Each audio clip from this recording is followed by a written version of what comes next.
আসসালামু আলাইকুম। বন্ধুত্ব আর স্মৃতি আর একদিনের সফর। আজকের দিনটা একটু অন্যরকম। অনেকদিন পর সবাই একসাথে শৈশবের সেই বন্ধুদের সঙ্গে মনে মনে একটা লক্ষ্য নিয়ে বের হয়েছি, যতটা সম্ভব স্মৃতি মোড়ে দেখা আর একসাথে কিছু মুহূর্তে বুনে ফেলা। প্রথম পদক্ষেপ ফিরে যাওয়া শৈশবের সেই ছোটবেলার পাঠশালা, আমাদের প্রিয় পূর্ব চর্মদ্বীপ সরকারি প্রাথমিক বিদ্যালয়, যেখানে প্রথম হাঁটাহাঁটি হয়েছিল জীবনের, আর পাশের রেণুবাজার জুনিয়র হাই স্কুল। সেখানে কেটেছে শৈশবের রঙিন দিনগুলো, বন্ধুত্ব, খেলা আর স্বপ্ন আর গল্প ভরা প্রতিদিন। এরকম যাত্রা। আমাদের প্রথম গন্তব্য ঠিক করেছি বাংলাদেশ কৃষি উন্নয়ন কর্পোরেশন, সুবর্ণচর, নোয়াখালী।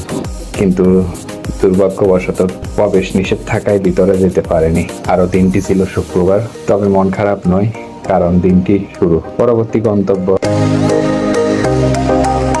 তার পাশেই মির্জা প্রজেক্ট, সুবর্ণচর।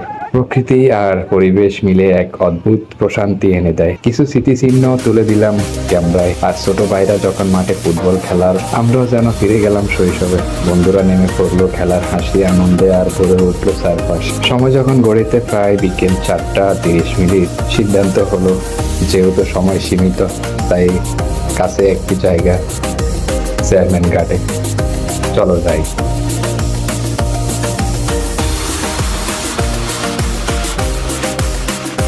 চায়ের দোকানে বসে সবাই একসাথে চা খেলাম, আর একটু আড্ডা, আরো কিছু গল্প জমে উঠলো।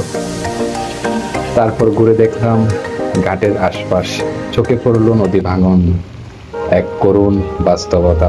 প্রকৃতির সৌন্দর্যের পিছনে লুকিয়ে আছে কত কষ্ট, কত গল্প। নদী ভাঙন নিয়ে কিছু আলোচনা করলাম আমরা। এই সমস্যার সমাধান নিয়ে ভাবনার দরকার আছে, কারণ এই মাটি, এই মানুষ আমাদের।